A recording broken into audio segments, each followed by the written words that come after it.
On est de retour à quelques jours de ce match de quart de finale de Ligue des Champions entre le PSG et le Barça. Avner est de retour après 6 ans d'absence. Salut Avner. Salut Sacha. Et Nono est toujours là. Salut Nono.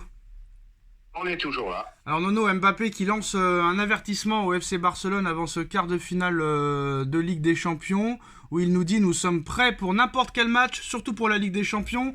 C'est celle qui motive les joueurs, les supporters, c'est la Ligue des Champions. On arrive au meilleur moment de la saison pour moi.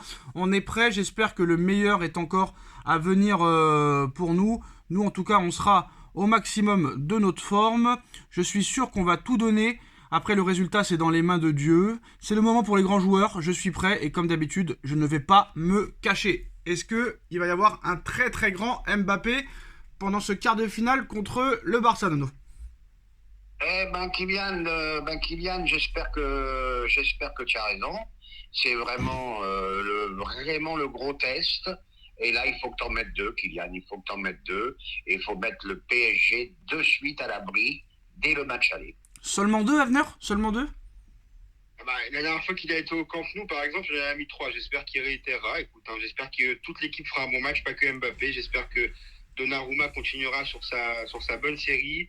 J'espère qu'en défense, ça va se gérer, qu'au milieu aussi, et que l'attaque, même Dembélé, j'espère que Dembélé fera une très belle performance contre son ancien club.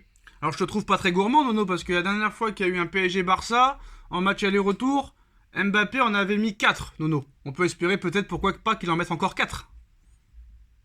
Pourquoi pas? Pourquoi pas? Un grand Mbappé, que le PSG qui se qualifie, et on est les plus heureux. Alors, honnêtement, ton pronostic, Nono, pour ce PSG-Barça, match aller pour le moment? Moi, je vois bien un 2-0. 2-0 Paris? 2-0 Paris, doublé de Mbappé. Pronostic de Avner? C'est une question piège, ça. Allez, je vais me mouiller un peu. Tout le monde est confiant pour côté parisien pour ce match. Moi, j'ai un peu peur, mais je vais quand même rentrer dans la confiance. Je vais dire, allez, 3-1 pour le PSG. J'annonce les buteurs: 2 buts d'Mbappé, un but de Warren, et côté Barça, un but de Lewandowski. Nono, est-ce que le PSG et ses supporters et les médias ne sont pas trop confiants avant la réception du Barça, en expliquant peut-être que comme c'est plus le Barça d'il y a 5 ou 6 ans, ce serait une formalité? Est-ce que le PSG n'est pas trop confiant avant ce quart de finale de Ligue des Champions? Ça reste quand même le Barça, hein. Formalité, il n'y a que ceux qui connaissent pas le ballon qui peuvent dire formalité. Quand même, le Barcelone, c'est plus que c'était, mais tu as encore quelques grands joueurs. Donc ça sera un match difficile. Il faudra mettre tous les ingrédients. Il ne faudra pas simplement Mbappé, il faudra l'équipe entière qu'elle soit bonne. Le seul truc qui m'inquiète un peu, c'est la suspension de Hakimi. Et là, ça me fait chier de mettre Zahir Emery en latéral. Ça va nous manquer au milieu. Moi j'aurais dit Hakimi, ce serait énervant de ne pas l'avoir, mais je trouve que Hakimi n'est pas très bon depuis 2-3 mois. Même hier, on a vu qu'il voulait pas rentrer sur le terrain, Nono, parce que c'était Mukiele qui était à droite, mais Mukiele a pris un coup de tête et a dû sortir. Et quand Enrique a demandé à Hakimi d'aller s'échauffer, Hakimi voulait rester avec sa femme Mbappé sur le banc. Honnêtement, à venir, sachant que pour la première fois depuis des années, Paris a 99,99% de son effectif à disposition, est-ce que c'est pas pour ça peut-être qu'ils sont aussi confiants que les années précédentes? Oui, bien sûr, mais c'est bien sûr qu'ils sont. Je pense que tu as raison par rapport à l'effectif, parce que c'est vrai que, comme tu l'as dit, c'est assez inédit d'avoir à 99,9% tout l'effectif. Après, encore une fois, comme tu l'as dit et Nono l'a dit, le Barça, ça reste le Barça, même s'ils sont moins bien au niveau effectif.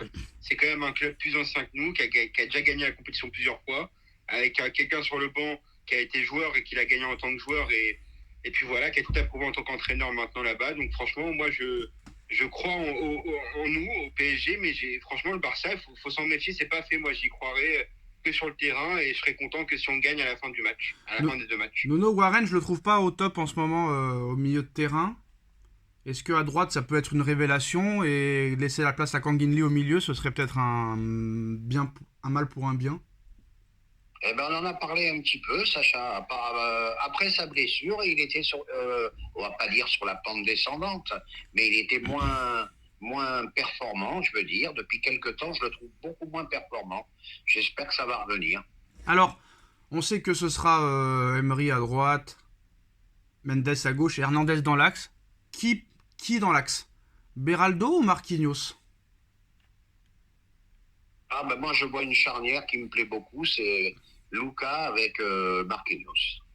Avenir? Moi, vous n'allez pas être d'accord avec moi. Moi, je mets Danilo et Hernandez.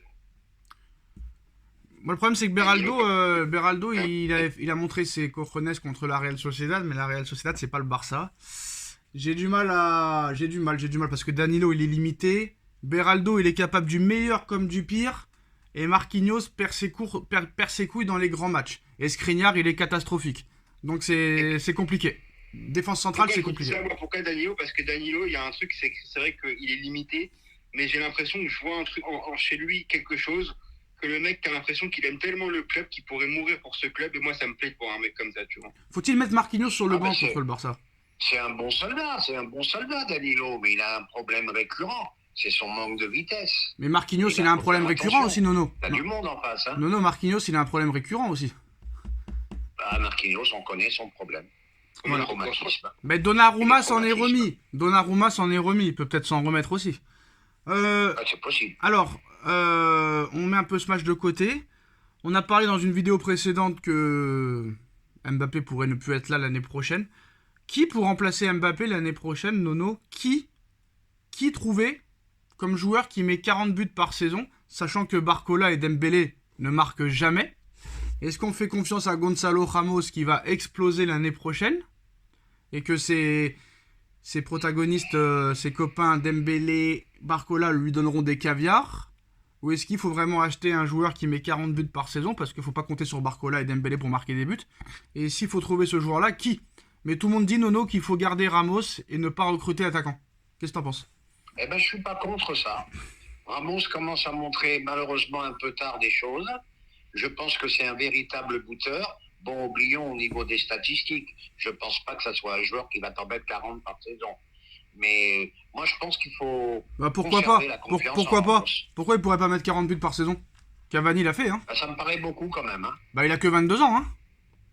Oui, pourquoi pas, mais ça me paraît énorme. Bah non, s'il est titulaire tous les matchs, pourquoi il mettrait pas 40 buts par saison à venir?